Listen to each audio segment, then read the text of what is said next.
রোববার সকালে বরিশালের কীর্তনখোলা নদীতে একে একে ভেসে ওঠে ৩টি মরদেহ। খবর পেয়ে বরিশাল শের-ই-বাংলা মেডিকেল কলেজ হাসপাতালের মর্গের সামনে ভিড় করেন স্বজনরা। ৫ ডিসেম্বর বিকেলে বরিশালের জনতার হাট খেয়াঘাট এলাকায় বাল্কহেডের সঙ্গে ভোলা থেকে বরিশালগামী যাত্রীবাহী স্পিড বোটের সংঘর্ষ হয়। এ সময় স্পিড বোটটিতে থাকা ১০ জনের মধ্যে ৫ জন বেঁচে ফিরলেও জালিস মাহমুদ নামের এক যাত্রীকে মৃত অবস্থায় পাওয়া যায়। নিখোঁজ ছিলেন আরও ৪ জন। ঘটনার ৩ দিন পর রোববার সকালে দুর্ঘটনার স্থান থেকে স্পিড বোট চালক আলামিন এবং অপর ২ যাত্রী ইমরান হোসেন ইমন ও রাসেল আমিনের লাশ উদ্ধার করে নৌপুলিশ।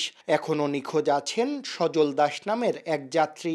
খুঁজতেছিলাম নদীর মধ্যে, নৌ পুলিশের মাধ্যমে সংবাদ পেয়ে আমরা লাশটা শনাক্ত করি। যদি ক্যামেরা থাকবে তাহলে অন্তত আমরা দেখতে পারবো যে কোন বোটে কতজন যাত্রী উঠছে বা কে উঠছে আমরা দেখতে পারি সহজেই। কিন্তু এখন যেহেতু এই ব্যবস্থা নাই, সেহেতু কিন্তু আমাদের কিন্তু লাশ শনাক্ত করতে একটা অসুবিধাই হয়েছে।